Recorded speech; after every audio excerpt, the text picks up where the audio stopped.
Titanic, the first instinct of everybody is to say, oh, well, it's been done.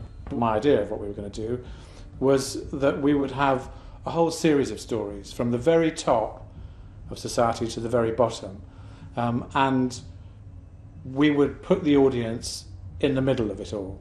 And there were so many stories. I mean, as soon as I started looking into it, it just felt like this was something that we could work with. Come on, quickly. Don't dawdle. Yes, but why? Don't dawdle.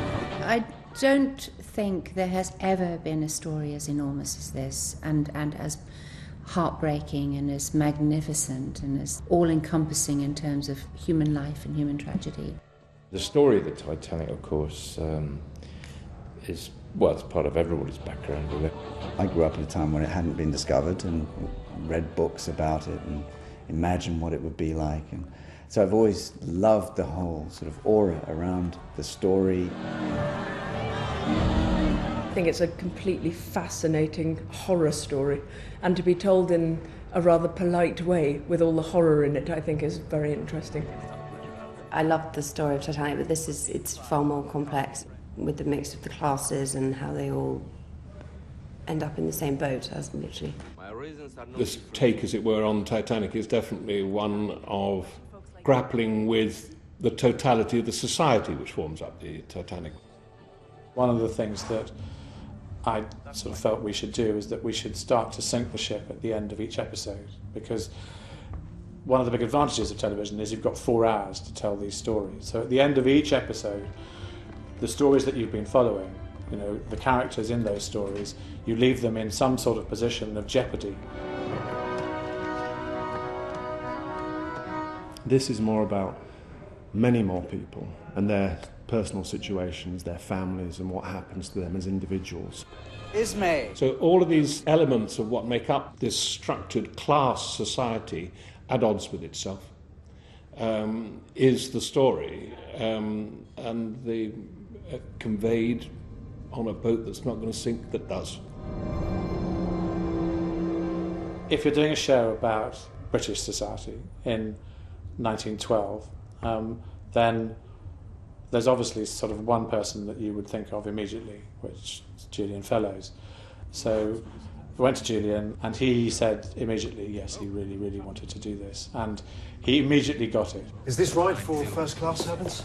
I think it's a really smart script, and I actually think it's even better than I thought it was. I mean, I wanted to do the job because it was a great script, but actually as we've been playing the scenes, and you realise that Julian has laced in a lot of subtext and depth, and there's more going on than you thought there was. What shall we do about Georgiana? I do sympathise how hard it is to keep Leon in check. I think the great thing about the way that Julian writes is that he can make, what shall I say, the domestic of life interesting and exciting. I'm sure. But we are a political family. You, I think, have always been in trade.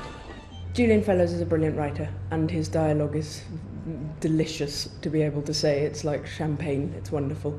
And it's elegant, and it's witty, and it's dry, and it's all sorts of things that are quite rare. So that is 5 hearts achieved, plus 50 for the insult from this naughty man here. Julian has a very strong grasp of class and position and status, which of course is very, very helpful for an actor, because it's doing the job for you and not having to pretend that you have a status. He's giving it to you in the dialogue, and he's giving it to you in the presentation of it.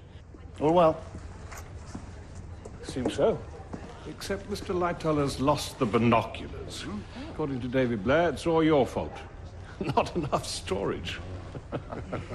It's a story you think you know, but it's freshly told. Everyone on deck, captain's orders, bring life jackets. Playing out these different dimensions each evening and letting other characters take the lead. It's a smart idea. It's like a big television event that I think, I definitely want to watch it.